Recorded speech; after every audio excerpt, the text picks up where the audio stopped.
Մինասյան, շատ ուրախ եմ, որ ձեզ տեսնում եմ, ձեզ ճանաչելու եմ, գիրքը իրականում 3 եմ կարդացել, շատ կցանկանայի 2 հատվածներն էլ մինչև վերջ կարդալ, բայց ինչքան կարդացել եմ, տպավորությունները շատ է եղել, երբ Պարոն Մինասյանը գիրքը բերեց, առաջինը վերնագիրը, որը ինձ գրավեց, իմ ադեն, ես էլ եմ գյուղից ու մտովի այս մանկություն գնա տեղափոխվեցի, հիշեցի իմ տատիկին ու որ սկսեցի կարդալ, իրականում շատ դրվագներում փշաքավվել եմ, նույնիսկ հուզվել եմ, մեկը օրինակ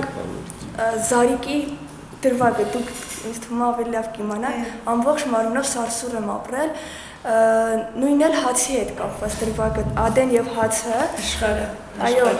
ես էլ հիշեցի իմ տատիկին, որ բարբառով եթե կարելի է ասեմ, ասում էր Ումու ջան հացը գետին չգցիկ, գետին չթալիք, քանի որ ամբողջը բարբառով էր համու հոտը, ամբողջ բարբառը թույլ է տալիս էլի, ու որ կարդում էի բարբառով, ավելի շատ էր իմ տպավորությունները, դեպի մանկություն, հուշերը, գյուղը,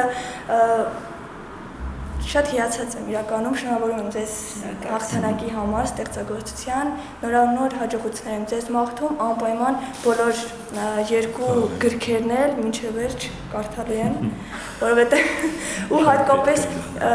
գաղթից մի դրվագ եմ շատ լավ հիշում, ադեի ծննդաբերության դրվագը, որը իրականում